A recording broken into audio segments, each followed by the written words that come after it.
The OHL conference finals begin tonight in both the West and Eastern conferences. In the West, of course, we have London versus Kitchener, and in the East, Barrie versus Oshawa. Can't wait to get this Final Four started, and of course, I'll be calling the games with Gene Pereira on Rogers TV tonight. And it's odd having a Colts home game on a Friday night. And just a reminder that puck drop is at 7:30. And now that I have a moment, I wanted to do an update on some news items from around the Ontario Hockey League. As been a little busy prepping for the Eastern Conference Final. And let's start off with the news of OHL Rookie of the Year. And no surprise, Pierce Mbuyi of the Owen Sound Attack has won that trophy, as Mbuyi led all rookies with 29 goals during the regular season, along with 52 points, and also set a franchise record for goals and points with the Owen Sound Attack. So Pierce Mbuyi, of course, drafted 7th overall in the 2024 OHL priority selection. And it seemed as though once we got to the second half of the season, something clicked with Mbuyi, and he was scoring hat tricks and really helping Owen Sound with that chase to that final playoff spot in the Western Conference standings. So congratulations to Pierce Mbuyi. I think the future is very bright for the Owen Sound Attack, especially after they picked up Zarowski, and they also had a great draft at the 2025 OHL priority selection. So I like the direction the Owen Sound Attack are going, and this is just the cherry on top that Pierce Mbuyi has been named the M's Family Award winner for 2025. We also found out yesterday the Defenseman of the Year went to Sam Dickinson of the London Knights.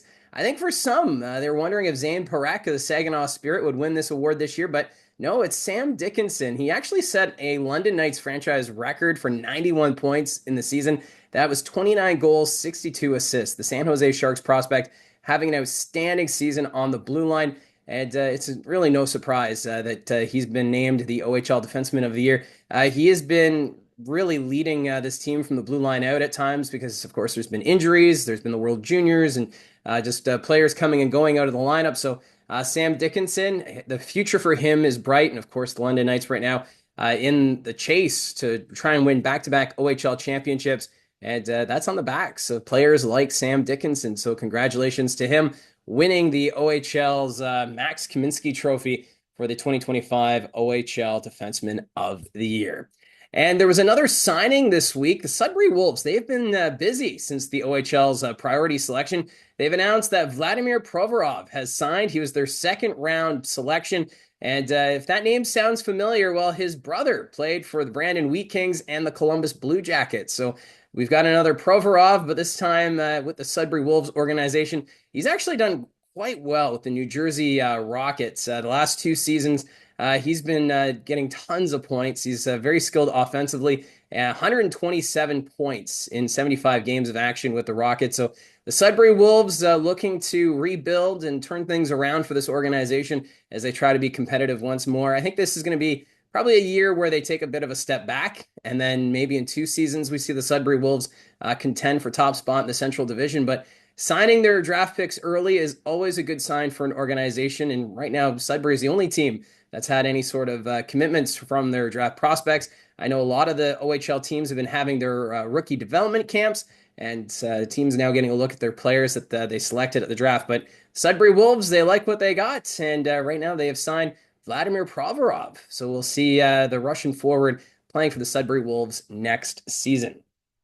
It was also announced yesterday that there's one fewer voice when it comes to broadcasting in the Ontario Hockey League. Shawn Bednard, who is the play-by-play voice of the Erie Otters on the radio and TV side for the simulcast that they do for home games in Erie. But he's announced that he is stepping aside and trying a new venture. He's joining the Hammett Health Foundation. He'll be their development director. So congratulations to Shawn Bednard with this new position.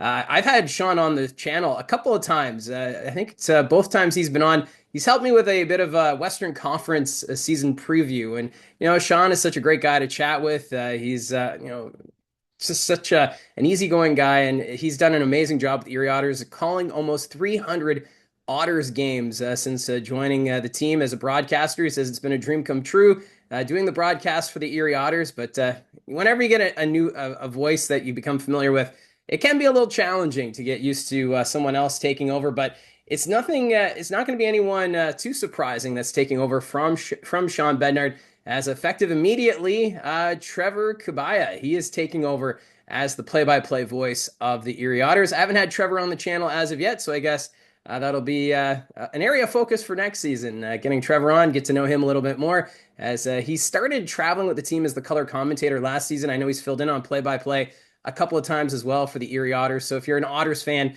you already know Trevor's work, and he does a great job as well. And it's just the great thing about the OHL. It's not just development of players, but it's also referees, coaches, trainers, and also broadcasters. So Shawn Bednard taking his skills to a whole other level, and Trevor Kabaya will take over on the play-by-play front. So that's now two play-by-play guys stepping away from the microphone during the offseason. Of course, Larry Malott of the Guelph Storm announced his retirement last week. And just as a heads up, I did an interview this week with Larry, and that interview will probably be posted on the channel next week. And he's got such a great story. He's been the longtime voice of the Guelph Storm, so that's also going to be very different, having a new voice there. Big shoes to fill for whoever takes over on the radio broadcasts for the Guelph Storm. So wanted to do a quick news video here, touch on some of the items that have come up over the last 48 hours.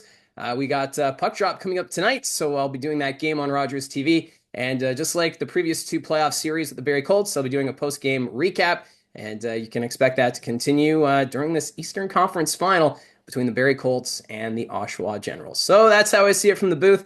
Let me know in the comments section down below your thoughts on any of these news items. Don't forget to hit like and subscribe. Talk to you again soon.